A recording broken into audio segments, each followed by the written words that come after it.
ہمارے معاشرے میں تیزی سے نفرت کا فروغ ہوا ہے۔ پتہ ہے اسلام نے غیبت سے کیوں منع کیا ہے؟ غیبت کا معنی یہ نہیں ہے کہ کسی بندے میں کوئی عیب نہیں پایا جاتا تھا تو آپ نے وہ بیان کر دیا، یہ غیبت نہیں، یہ تو بہتان ہے۔ کسی میں کوئی عیب نہ پایا جائے تو وہ بیان کرنا وہ غیبت نہیں، وہ تو بہتان ہے۔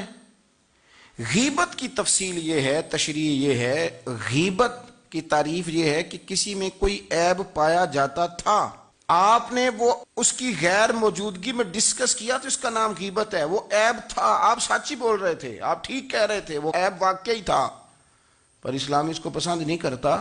اسلام کہتا ہے کہ اگر تو سمجھتا تھا یہ عیب ہے تو جا کے اس کی تبلیغ کر، اس کو بتا، اس کو کہہ میاں یہ غلطی چھوڑ دے، تو نے ڈسکس کیوں کیا؟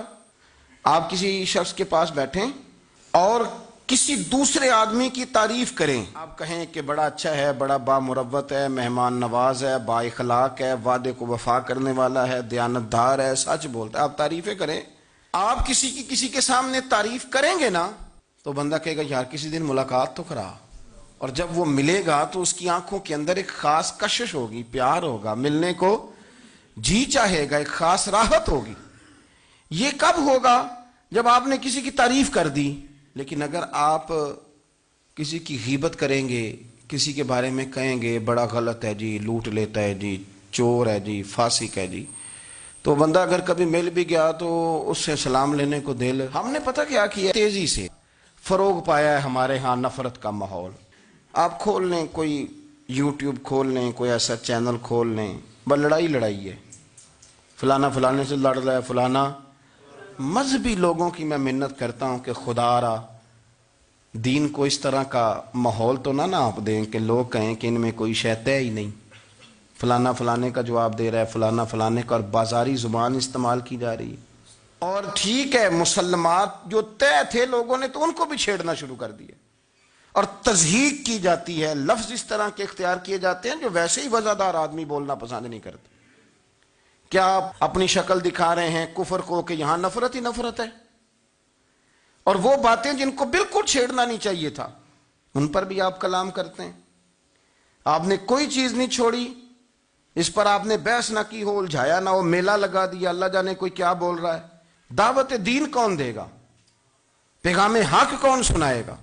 فلانا فلانے کا جواب دے رہا ہے، اور پھر وہ دوسرے کا جواب دے رہا ہے، تیسرا تیسرے پہ تبصرہ کر رہا ہے، چوتھا پانچویں پہ تبصرہ کر رہا ہے۔ یہ کب تک بات ایسے چلے؟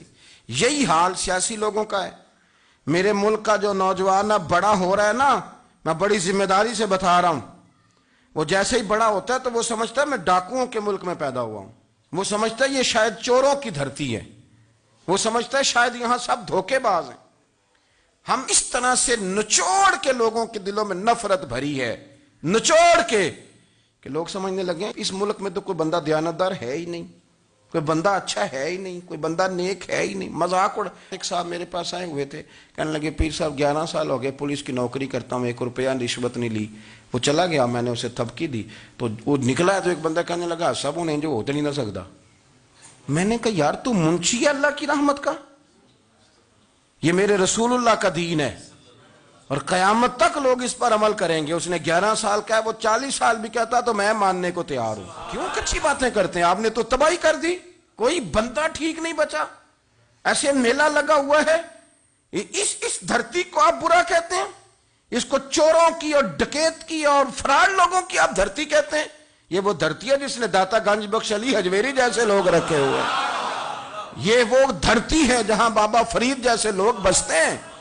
کیا بات کرتے ہیں صاحب، یہ اتنے بزرگ ترین لوگ یہاں بستے ہیں اور آپ کیا بات کرتے ہیں؟ دیکھیں، میں بالکل ہی غیر سیاسی اور غیر جانبدار رہتا ہوں ملکی معاملات میں، لیکن جس شخص نے پاکستان کو ایٹمی قوت بنانے کے لیے، اب تو بڑی عمارت ہو گئی ہے، غربت میں جس بندے نے کام شروع کیا تھا کہ ایٹمی طاقت بن جائے، اس نے کوئی کام کیا کہ نہیں کیا؟ آپ کو پاورفل بنایا کہ نہیں بنایا؟ کبھی تبصرہ ہوتا ہے اس پر بھی؟ ہمیں لاکھ اختلاف صحیح، ہم بھی بات کرتے ہیں مخالفت میں، لیکن تباہی نہیں اتار دی ہم نے، توہین کر کر کے، نفرت پھیلا پھیلا کے۔ اس سے پہلے جو حکومت گئی، ایسا نہیں ہے کہ انہوں نے کوئی کام بھی ایسا نہیں جو اچھا نہ کیا ہو، ایسا نہیں ہے۔ میں ملک بھر میں سفر کرتا رہتا ہوں، میں دیکھتا ہوں بہت ساری جگہیں ایسی ہیں، بہت سارے دیہات ایسے ہیں جس میں بڑے بڑے شاندار روڈ بنائے گئے، کام کیا گیا۔ ان کی 99 خامیاں اپنی جگہ پر، خوبی کا بھی تو ذکر کریں۔ یہی حال اس گورنمنٹ کا ہو رہا ہے۔